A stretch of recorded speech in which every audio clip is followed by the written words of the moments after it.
Leading up to the film the past week, I watched the first, second, and third John Wick movie just as a little refresher. And this past weekend, I watched the fourth movie twice. Was it awesome? Yeah. So this new movie came out, and I have a lot of opinions. This is going to be a spoiler review. I have a lot of notes. I went back, I took some fucking notes, right? We're professionals out here. We're a professional movie reviewer. First of all, I want to talk about these new characters. We got Kane, we got Tracker, that's the nobody guy, and then we have, I don't remember what his name is, but he plays Pennywise. That was probably my favorite character of the film. He was so cool. I really liked that actor, and I thought his performance whenever he was on screen, eyes were glued, man. I wanted to know what he was gonna say. I wanted to, like, he was just such a dick, and I loved it. Kane, he was a nice comedic relief. He only made me laugh at the very end of the movie when Pennywise walks up and is like, remember your daughter, and he just blurts out fuck off. That was fucking hilarious. Other than that, Kane was cool. I liked his fight scenes at the beginning because it felt like he was a little bit more like, felt a little bit more amateurish how he was fighting, but he was getting shit done. But then as the movie progressed, I felt like he just ended up being another John Wick and just being really, really good at fighting. He wasn't as creative with his fights anymore. I was kind of disappointed in that. Tracker was really cool. I think Tracker started to shine more as the movie progressed. He was just such a blast to watch on screen, and I felt like he didn't really get a lot of screen time. I felt like some of these characters definitely needed a bit more, especially with this fucking end credit scene that they're setting up. What was that? I did not care for that. I think it was IGN say that the John Wick universe, John Wick dies at the end of this film. Dies. I don't know. It's up to interpretation. But they said in this IGN review that the John Wick universe is at a point where it doesn't need John Wick as the main character anymore.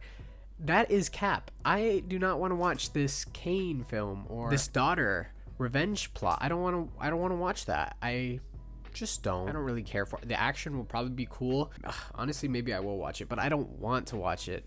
I'm here for John Wick with all the yes and the guns. So I'm very, very refreshed for how the other movies were, and I really expected this film to go in a completely different direction. I thought we were going to go after the high table and do all that stuff and really dismantle the whole system. I thought that was going to be the main purpose of this film. So when watching it the first time, I think I was very, very let down. I didn't really like how this film went story-wise. The action is incredible, and we're going to get into that.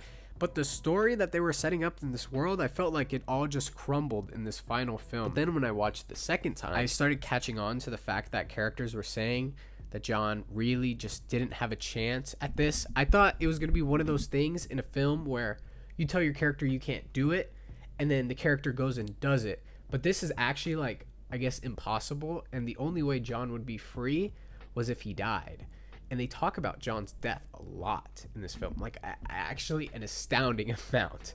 So it's kind of crazy that I didn't really realize that this was going to be like the final film with John Wick. And especially at the end, I think it really wants you to understand that this is going to be his final fight. When he says, on my gravestone, I would like loving husband to be written on there, I was like, oh, like they want us to realize he's going to die. But yeah, the story, it's just, I don't know. I wanted a little bit more from it. The action was super fucking cool. I always like when a dog is running around and fighting. At the beginning, that first continental fight with the with the French people, the samurais, the bows and arrows, John Wick's in the middle of it. He's using nunchucks.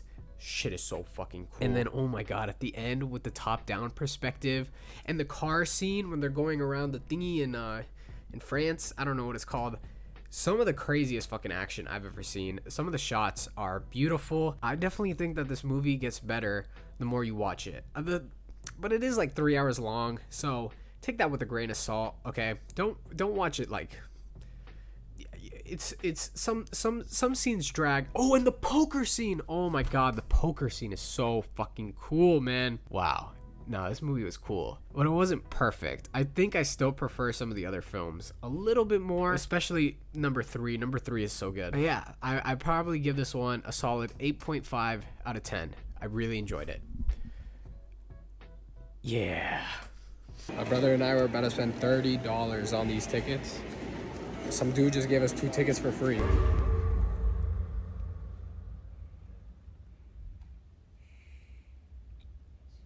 What? That was pretty lame.